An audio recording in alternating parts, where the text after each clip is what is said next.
My name is Danica Roem, and I am proud to serve the people of the 13th District of the Virginia House of Delegates in the city of Manassas Park and the Prince William County portions of Haymarket, Gainesville, and my lifelong home in Manassas. Is anyone here from Prince William County or Manassas Park? Or where are you from? Woo! Nice. Where are you from? Where? Triangle. Okay. Closer to 95. I got you.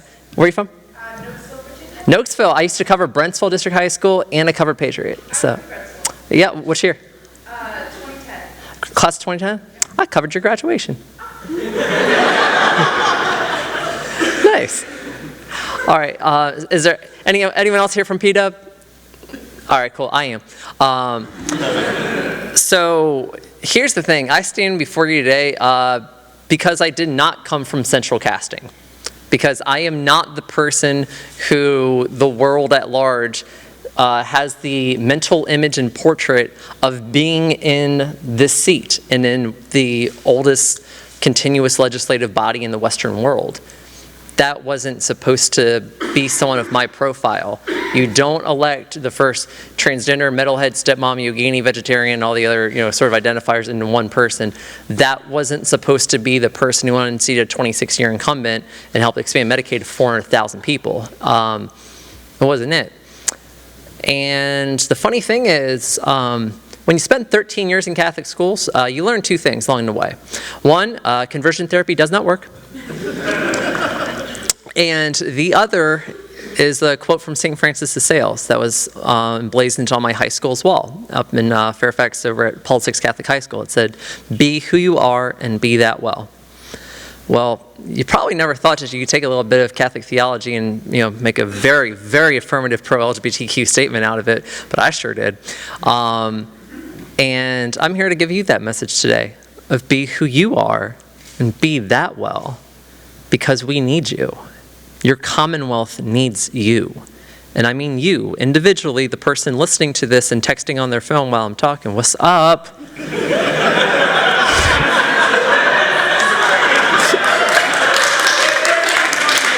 All right, just so you know, if you ever heard the sound of a heart falling into a stomach, it was right there. That's cool. Thanks for playing along with it. But I want to reinforce that idea to each of you, that if I'm here doing what it is that I'm doing, serving 83,000 people, that's the actual number, of my constituents in the 13th district, you can too. Not in the 13th, because I will defeat you. But wherever home is, aside from my friend from Haymarket, there's like a couple other districts that include Haymarket, so if you have different one, that's cool.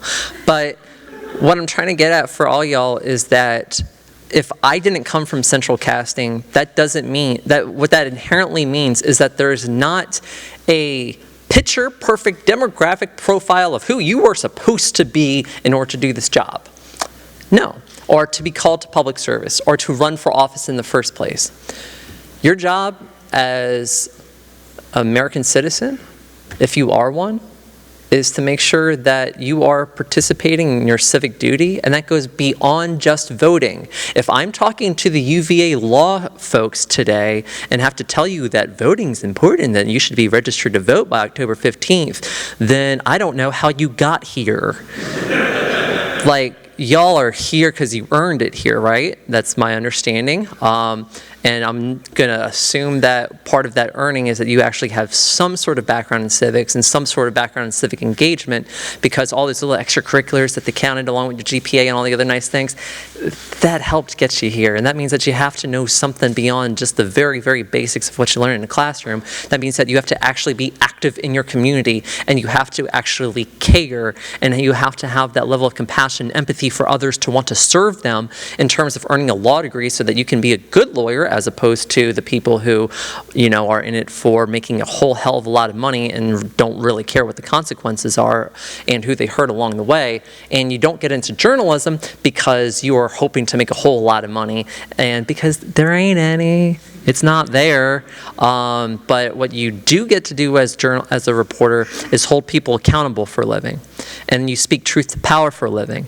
And you are a dispassionate third-party observer who neutrally vets fact from fiction And we use in journalism vetted facts, not alternative facts. And you report the news as it is, not for what someone else hopes it should be.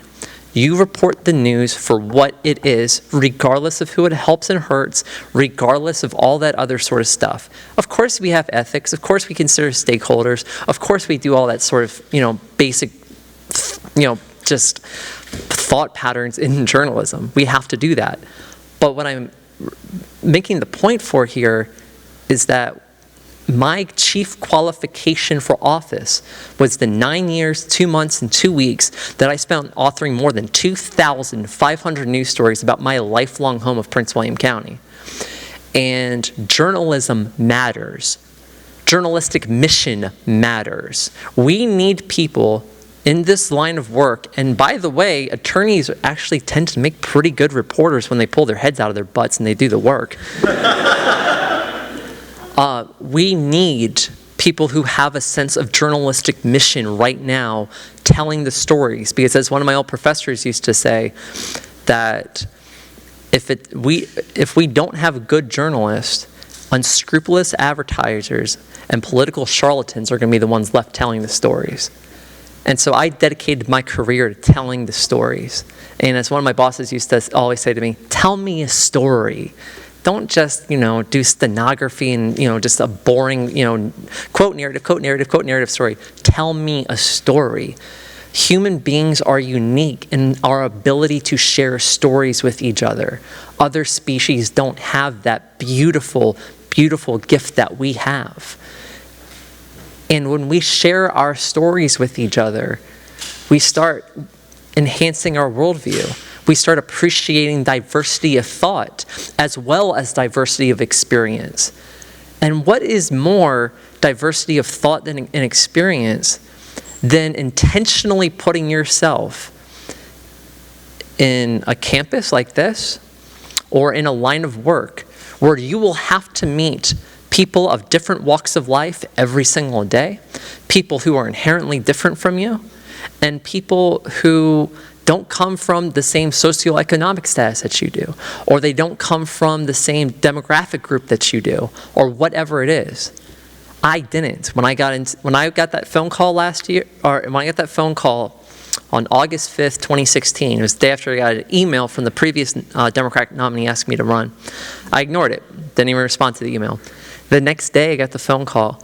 I was driving a $324 92 Dodge Shadow America to my job as the $15 an hour for 30 hours a week news editor of the Montgomery County Sentinel, which I did on my weekends, and on weekdays and some weekends. And on weekends, I was working for $5 an hour plus tip, delivering Afghan kebabs in Arlington.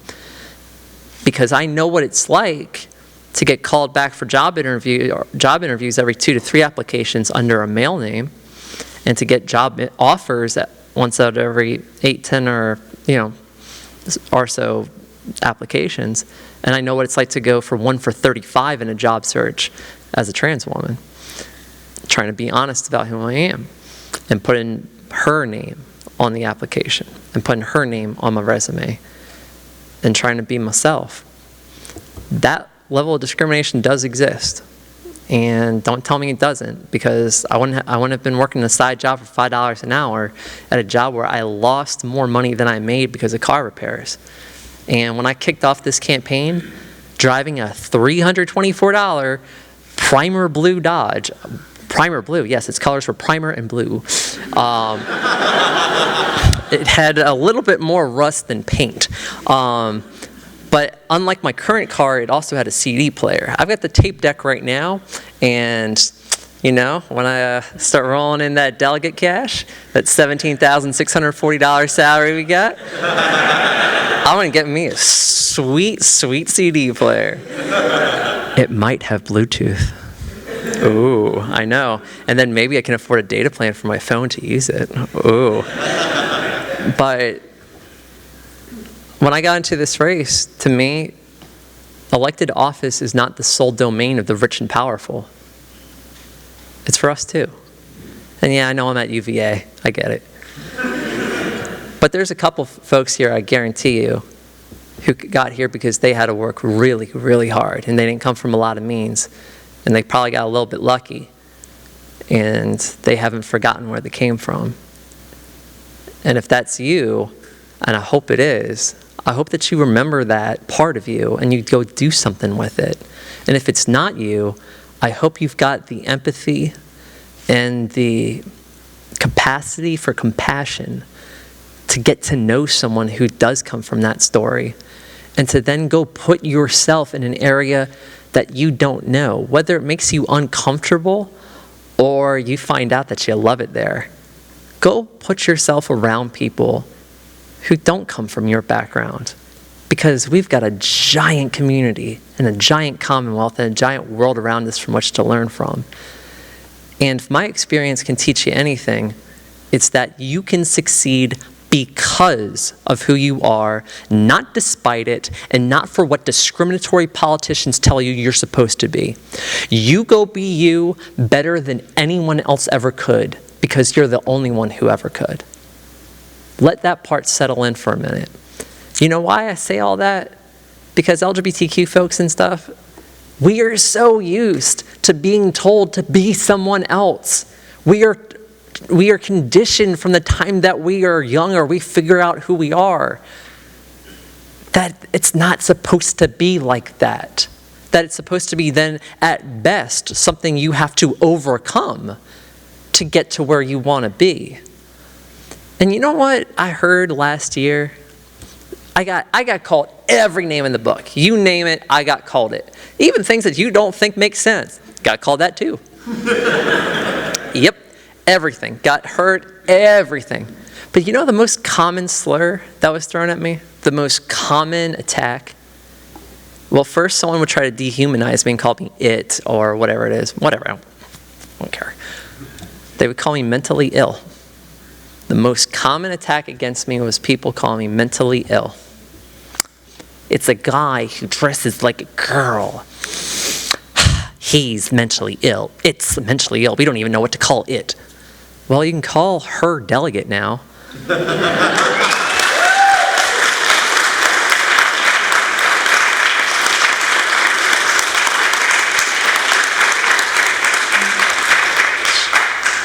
If I wasn't surrounded by cameras, we would be dropping so many words right now. I got a re-election campaign. I got to win next year.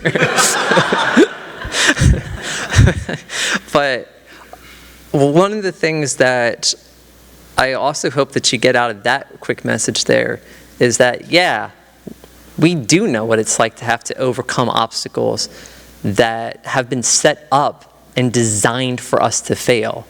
Our Constitution of Virginia has a clause in it that is designed for us to fail. It is the marriage amendment that was ratified in 2006 that my predecessor authored. What that tells us is that the person we love, that we are not equal. And that right now we have a Supreme Court that overruled that. What happens if the court changes? What happens if something happens at the Supreme Court? This is still in the books. If anyone thinks that this is a moot point, it is not, and we have elections to win so that we make it a moot point. And that includes not just the Constitution of Virginia, but the Code of Virginia as well.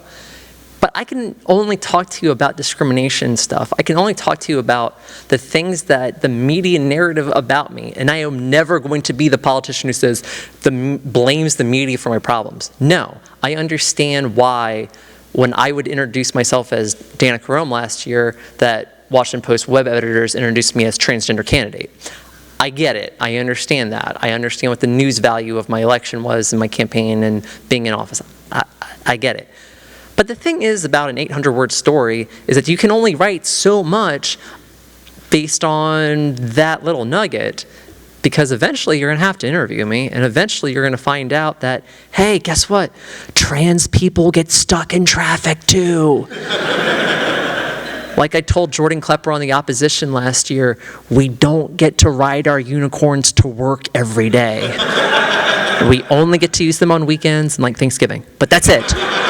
And now that we have the 66 express lanes going in, we'll have like our unicorn express lane. But even that, $47 to take the unicorn to DC? Come on. It's ridiculous. I didn't know they were elevated, they're just ground level, but whatever. So I watched a lot of Lewis Black and a lot of Jon Stewart and a lot of George Carlin growing up, so that explains a lot. But by trying to be the best version of myself possible last year, and by focusing on those issues that my constituents care so much about, traffic, jobs, schools, and being specific about them, instead of just being that Northern Virginia Democrat saying, transportation's bad and we need to make it better, I said, Route 28 sucks and I have a big plan to fix it. That was my campaign, was here's my plan to fix Route 28. Here's how much it's going to cost, $300 million. Here's how we're going to fund it. We're going to concessionaire payments that the MVTA will have, blah, blah, blah, blah. What it's going to look like, we're going to replace traffic lights with overpasses through Centerville and parts of Yorkshire. And how are you going to get it done? Well, at this point, the Route 66I, or the Route 28 I-66 interchange project is already underway. That's $300 million. That's replacing those lights. And we need $44.7 million to replace the light over the 28 Route New Braddock Road intersection. So if we were able to reallocate some of these funds to bring them down on the road, that would take care of that one intersection. At the same time, the MVTA, just on this past June, voted to add more than $120 million to Route 28 improvements. Yay. Which means that Fairfax County will be widening Route 28 from 6 lanes in the north over to the Prince William line up to 8 lanes in the north over at New Braddock, which gives you kind of this hybrid approach when you're going northbound from the choke point that we have in Prince William. So at the same time, we also now have a $2 million environmental assessment study that's going on as we speak. That's going to be happening for extending Godwin Drive out from Manassas over at Sudley Route 234 intersection all the way out to Route 28. Now we know that we are going to have some very severe concerns about eminent domain acquisition, and especially environmental concerns along Flat Branch. So that as the road curves around, we're going to have to make sure that we mitigate as much as possible the environmental damage, and as well as use as little bit of eminent domain as possible so we don't ruin our constituents' quality of life, and at the same time we don't end up having to condemn people away from their homes. If you have any questions, I'll be outside after the show.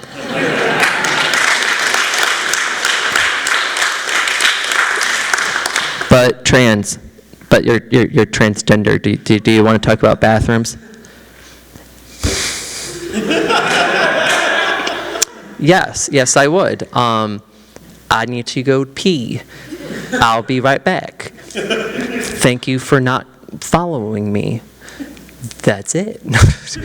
But when you are someone who's different and you recognize that you are new to the scene and you recognize that you have a lot of people who are going to ask you questions about yourself, because at that point you are a curiosity to them, you have to be prepared to own that narrative, to understand that at that point, while you can be so focused on constituent service issues, that you can be focused on fixing Route 28, bringing high-paying jobs to Innovation Park, filling the office vacancies along Manassas Drive and Manassas Park, raising teacher pay so it's not the lowest in Northern Virginia. And by the way, we just got a 3% teacher pay raise across the board in Virginia. Yay, Medicaid expansion, help make that possible. And making sure that we don't have 3,800 of my constituents who are uninsured and earning up to 138% of the federal poverty line, which is $16,754 a year. For all of that, I can talk about that all day. I also recognize that whether it is fair or not, I've become an ambassador for the trans community at large. And everything I say and do should not reflect upon every trans person everywhere, because we all come from different walks of life. We are individual, unique human beings. The same way that when, some guy in Florida gets jailed for trying to exchange a small alligator for a six-pack at a convenience store, that happened. I don't go, oh man, all cis straight white guys are like that. No, just the ones in Florida. But it's like that, absolutely not. Like web editors or like TV editors right now, I can't use that. So I can't just stereotype all other people, right? I can do it for the jokes, but I can't do that and make it an adequate, accurate reflection upon people at large. So at the same time, I recognize that as the first out in city trans person, I am now a whiteboard that people project their hopes, fears, insecurities, vulnerabilities, and inspiration hate speech, but really a lot more positive feedback than negative, because I do a good job. And I find that being that whiteboard, that means I have to be on. I have to be alert all the time. But at the same time, if I stood up here and I just gave you that button-down presentation and said, okay, and so now we're going to talk about the importance of equality, equity, and inclusion, and we're going to do this in a way where I'm going to use my thumb over the top of my index finger so it's very not threatening. And we're going to have a very blunt conversation. I know, I'm a very serious person about all of the issues. Then I wouldn't be germane to myself because I played in a metal band for 12 years. I had to leave it last year. And I like telling jokes. And I'm an Italian woman who's an extrovert. So I have a lot of energy and it's what we call boundless. So then I'm not going to give you that same presentation because I'm not trying to pretend to be someone else and not trying to fit the square peg into the round hole. I'm trying to be myself and do my job. And when we have the mindset that our elected officials should just do their damn job, then maybe we can make some progress in our Commonwealth and in our country. That is the message I'm trying to get out to y'all, is that you can be yourself and succeed in this line of work. That it's like, well, what if yes. You can just be fine. Just don't get any felonies or stupid things. Or then it gets you a Supreme Court nomination. But, or the presidency. Just be yourself, and at the same time, do your research. Do your research. Ask a lot of questions. Listen to people. Ask more questions. Do more research. Do all of that sort of stuff to prepare for a life in politics, just like you would prepare for your first day in a courtroom. Just like you would prepare when someone else's life is on the line and you're the person who's called to defend that person, or you're the person who's called to prosecute that person. You've got to be yourself, and at the same time, if you're here in this law school, this school of law,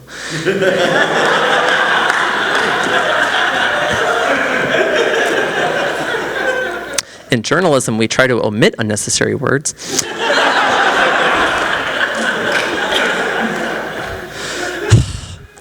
Then that means that you have the ability to research. You have the ability to listen. You have all the traits that it takes for me to do my job as a reporter.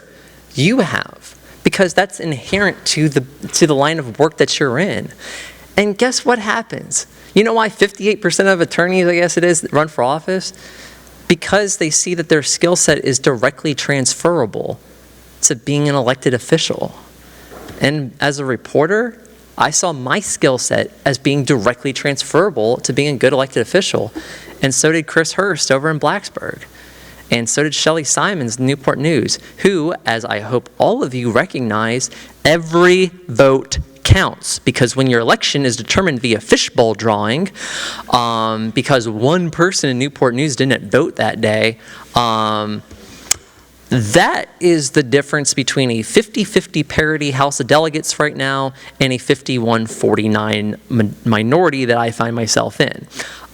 Every vote counts. Every vote counts. Every vote counts. Your vote counts. All your votes count. All the way in the back. Yours, and even mine. They all count, including you folks over there with all our fine catering and the photography. Your vote counts as well. And you know what's even awesome? Bringing out more people to vote with you, because their votes also count. And when they share your values, they're highly likely to vote the same way as you for your preferred candidates and then go get them elected. And so if you're looking for canvassing opportunities, I hear you're in the 5th Congressional District, which is kind of approaching toss-up area right now, and that you are the ones who can go do something about it. I understand this is a nonpartisan event, so I'm not going to tell you to vote for Leslie Cockburn in the Senate. I'm just simply going to say that we have a fantastic woman running for Congress in this district.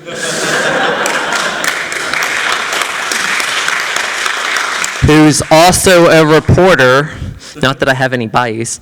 I'm a reporter, I can't. I just think that we make good elected officials. And that's just women, let alone reporters. So yeah, ladies, run for office, please. We need a lot more of you. And the whole idea that I have is a 51% woman legislature, because all the bullying, all the nonsense, all the people talking over each other, and all the other, just general BS that we have to deal with in Richmond is generally the product of a General Assembly that is 72 to 75% male dominated, depending on which chamber you're in. And by the way, that's an all-time record high for women representation. 28%, all-time record high. 2018 was the first year in the 399-year history of the Virginia General Assembly that straight white men didn't have a supermajority. Think about that. Let it just drop in your brain for a second. I'll take a minute. 399 years. Straight white men had a supermajority in the Virginia House of Delegates. 399 years. Why is that? Would anyone call that coincidence?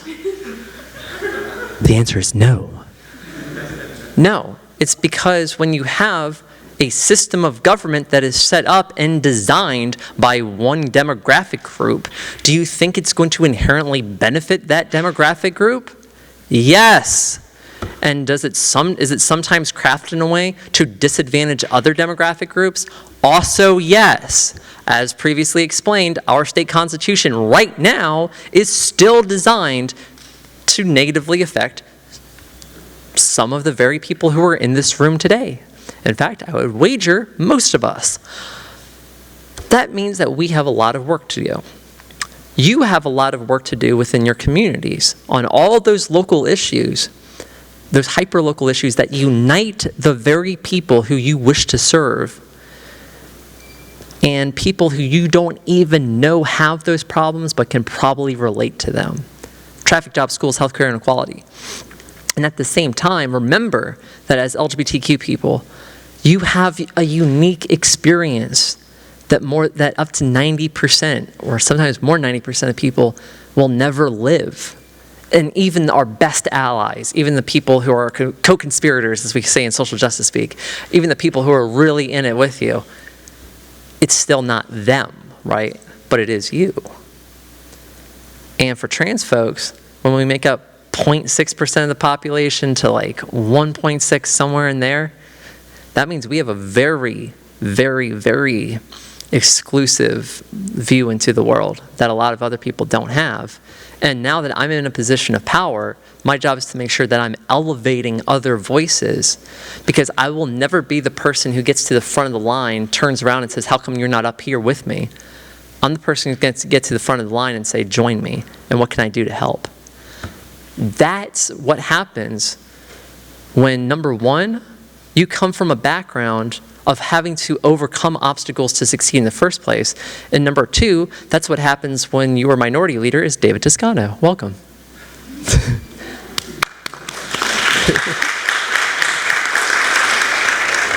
He is our floor leader, so I try to say really super nice things about our fantastic delegate from Charlottesville. Welcome. So now that I've spent the last hour saying horrible things about the minority leader, let's finally talk about us. I would like to do a little Q&A. And we have some time for Q&A, right? Whoever's organizing this? Okay, yes, we're good. I'm going to close with two stories. One will be super brief, and then one will be a little bit more drawn out. Number one is the importance of you being vulnerable enough to be visible in the first place. Think right now, just show of hands, because hey, it's safe and the cameras aren't going to really care about this part. I know, I was in the business for 10 and a half years, I got this. Plus another 4 in college. Who here is LGBTQ? Okay, I would hope so in this room. Now, who here grew up at a time where your local elected officials, statewide, whoever it was, that you didn't have LGBTQ people in positions of elected power within your community? seems like it was almost the entire same amount of people. Some folks, I assume, are from Arlington. When you don't have that example, how are you supposed to learn how to emulate to how you see someone else figure it out so that you can follow that trail? You blaze it yourself. And every person in this room is called to be a trailblazer. You're here. You earned your spot here. That means you have the ability to blaze a trail. How many of you here are the first person in your family to go to UVA? Most of the room. How many of you here are the first person in your family to have gone to college? A few people in this room.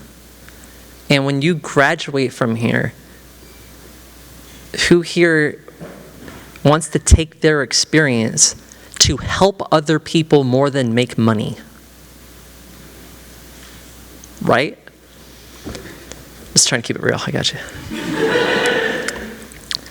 When you have that ability to harvest your compassion and your empathy for other people, and you turn it into a career of public service, that means inherently that you will have the opportunity to inspire people who didn't have someone like you to look up to in the first place, to emulate in the first place, or just to ask questions because there's no one else in elected government who they know who can relate to their story. But I can, for a lot of people who didn't have that before. And I hear it every day. I get handwritten letters in the mail, I get emails, get phone calls. And when I was in Salem a few weeks ago, campaigning for Carter Turner, what's up, David?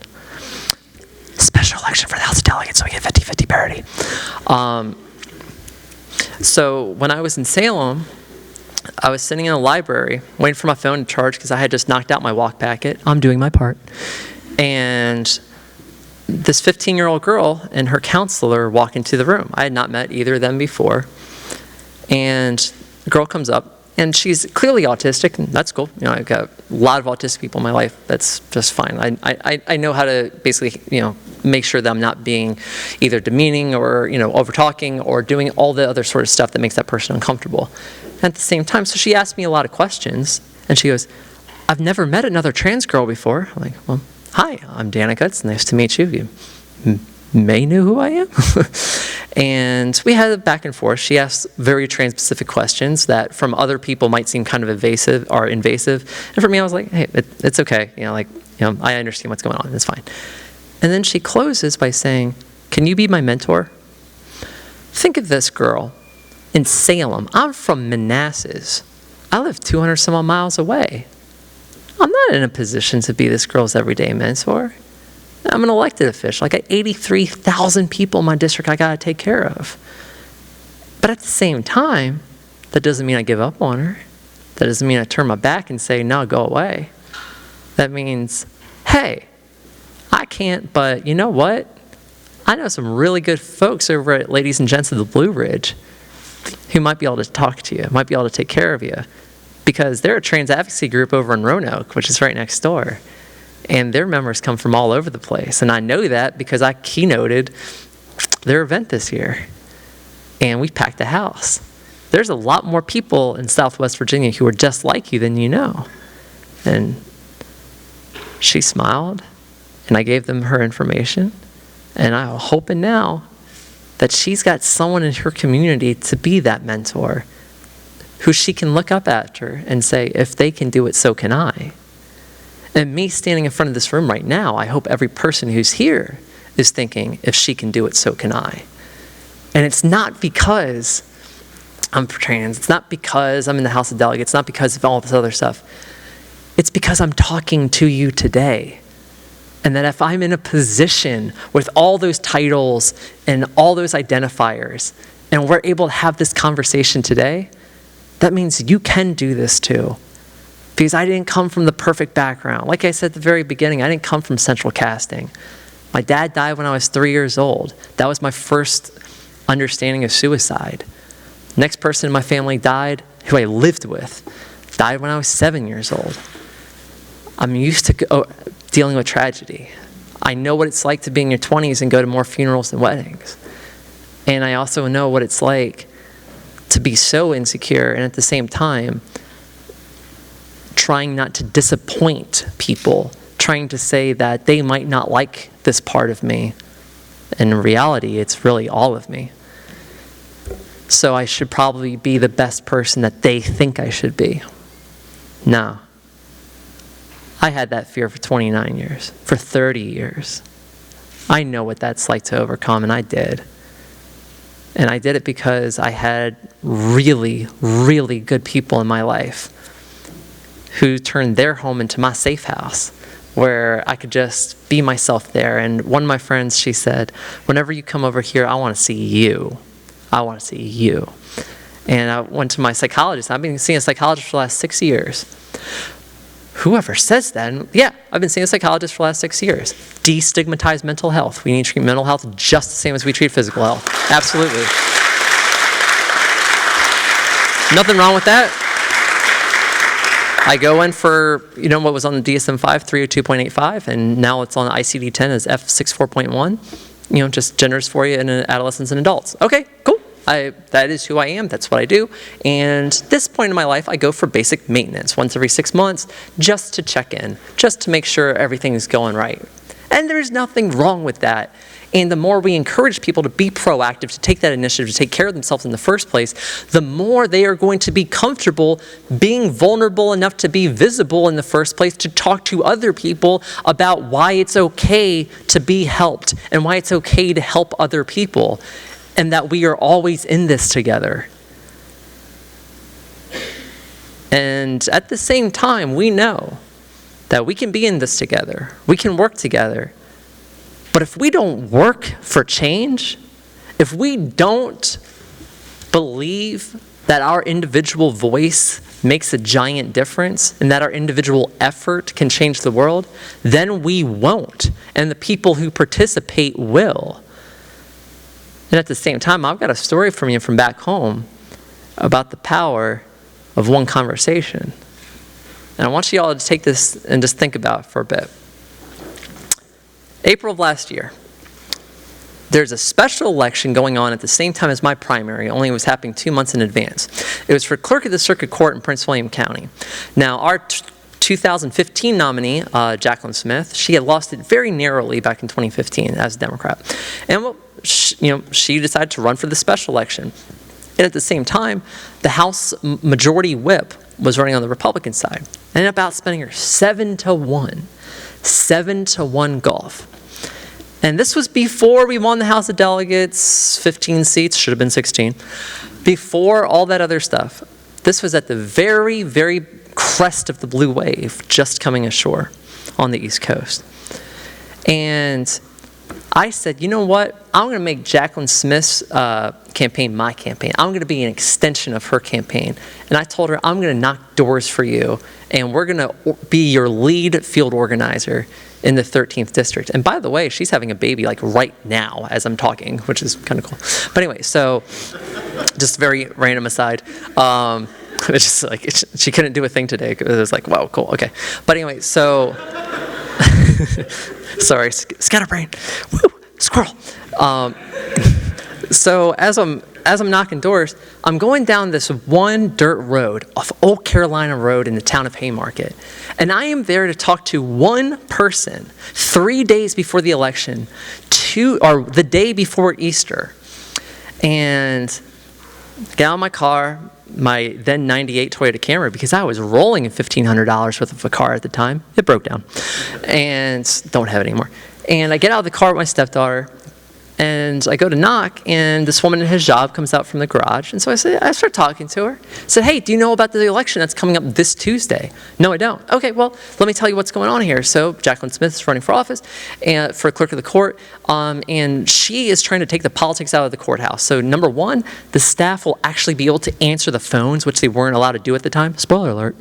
And number two, to make sure that when you get to the courthouse, you can pick up your documents the day that you were there to get them instead of being told to come back 2 weeks later. And she believes that you should be welcomed in our courthouse no matter what you look like, where you come from, how you worship, or who you love. and that you should be welcome, respected, protected, and celebrated because of who you are, not despite it, and not for what other people tell you you're supposed to be. So talked to her back and forth. I said, all right, so do you think you'll be able to vote on Tuesday? Yes. Great. Do you think Jacqueline Smith can earn your vote on Tuesday? Yes. Awesome. That's the most important question that you ask at the doors. Can I, or can so-and-so, whoever it is that you're volunteering for, earn your vote?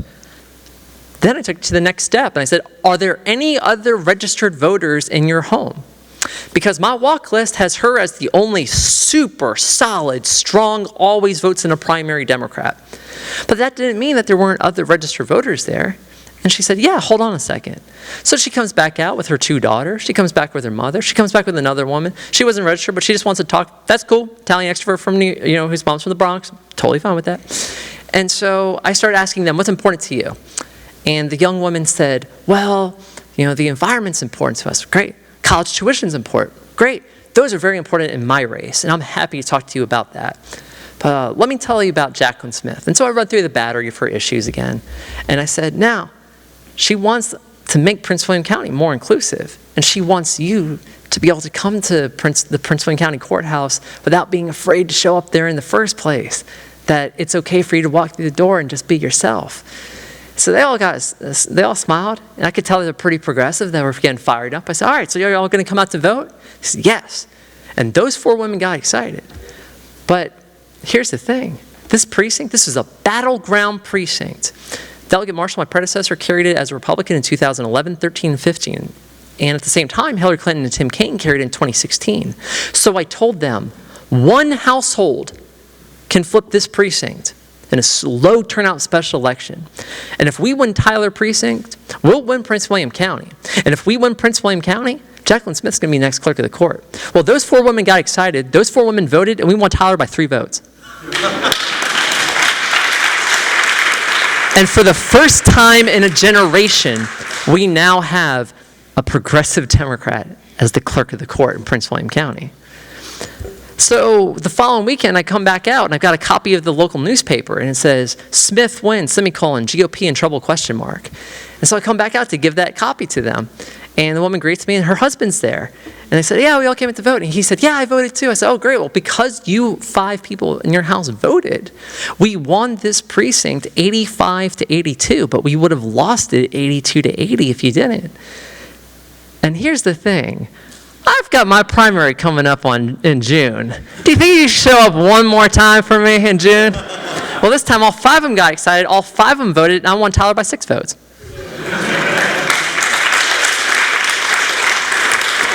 And then David and the House Democratic Caucus were stuck with me as their nominee. Woo-hoo. And a very funny aside, the executive director shows up to my office as I'm interviewing my field director, and I put my hands behind my head and I go, Will. Just to set the tone for the general election. So the general election comes around, and this time, all right, here we go. I'm not going to lose the town of Haymarket. I covered that as my beat for 9 years as a reporter. I'm ready to go. So this time, one more time, all 5 of them got excited, and all 5 of them voted, and we won Tyler by 153 votes because we cleaned up shop in Tyler. And that marked the first time a Democrat running for the 13th district had won any precinct in Gainesville or Haymarket since my predecessor had been in office. And we took 2, by the way. And we lost 3 others by less than 2.5% each. I tell you all of that to tell you that your voice matters, that original conversation at the door with that one woman who I was there to get to earn her vote, that conversation matters. And so my question to you is, do you believe your voice matters? Dear God, y'all.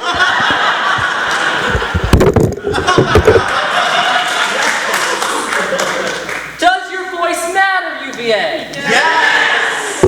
Are you going to use your voice, UVA? Yes! Are you going to be the change that you want to see in the world, University of Virginia? Yes! And then, my friends, here's my question to you. Are you all fired up?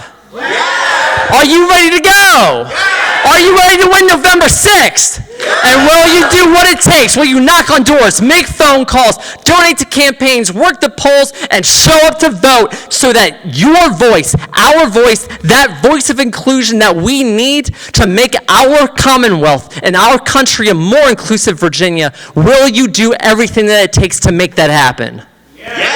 My friends, I am here to tell you today that this is your America too, this is your Commonwealth of Virginia too, and it is time for you to run it. So if you got good ideas, if you're well qualified, bring them to the table, because this is our United States of America. This is our Commonwealth of Virginia, and it's our time to rise. Thank you all.